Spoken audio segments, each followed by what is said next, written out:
one discusses anti-Semitism on the right in the United States, to be precise, one has to sort of differentiate between mainstream conservatism or center-right conservatism. That's not necessarily Conservatism Inc., but Conservatism Inc. certainly looms large there, and the more dissident right wing. Now, the more, I guess, center-right mainstream conservatism is philo-Semitic. It's sort of in the camp of any criticism of Israel is criticism of Jews on the whole. And then on the dissident right, you find a lot of anti-Semitic conspiracy theorism.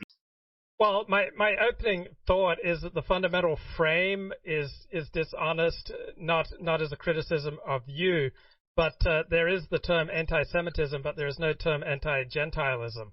And so just as high a percentage of Jews harbor negative feelings about non-Jews as non-Jews harbor negative feelings about Jews. So when you have a rigged public discourse through the abuse of language, such as using the term anti-Semitism, but no term like anti-Gentilism, the game is already rigged. And so the dissident right is quite correct to point out that the game is rigged, because we never talk about anything negative that Jews may feel or do towards non-Jews. And all groups will have negative feelings about outgroups. So that there are people on the right who have negative feelings about Jews is quite untrue. But the more strongly identifying the Jew, the more likely he is to have negative feelings about non-Jews. So I view group conflict as inevitable. I view us all locked together in an iron cage. And if Joseph, Paul, and I were locked in an iron cage right now, and we knew that the air would run out in 10 minutes, would only be sufficient in 10 minutes for one of us, then we'd very quickly be in a zero-sum conflict. Only one person is going to survive. And if we try to have all three of us survive, then all three of us are going to be dead in 10 minutes. Life is very frequently zero-sum.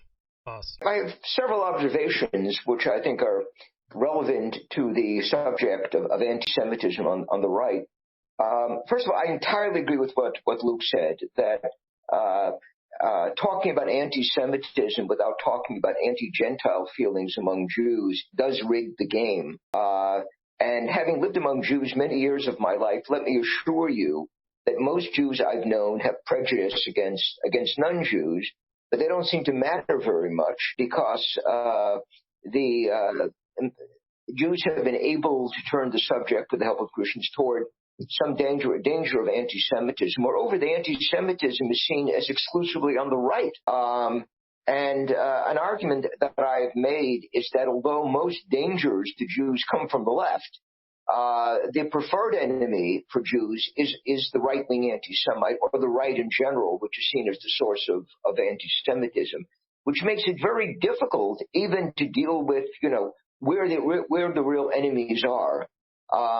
If Jews are concerned with enemies, I think Al Sharpton and Keith Ellison would probably qualify much more than Richard Spencer. And you sort of run out of names of prominent anti-Semites on the right. There just aren't that many around.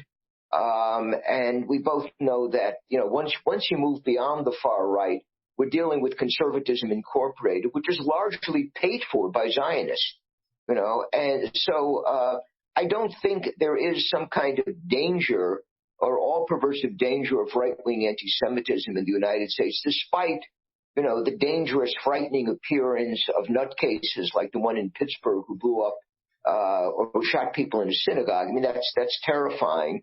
But what I find much more concerning is that in Europe, in places like France and Germany particularly, whenever Muslims beat up or kill Jews, they try to blame white Christians instead. There's been a spate of Muslim anti-Jewish activity in France. When I read about this in the French newspaper, or even in the neoconservative New York Post, I suddenly learned that French Catholic nationalists are behind this. They're the real danger.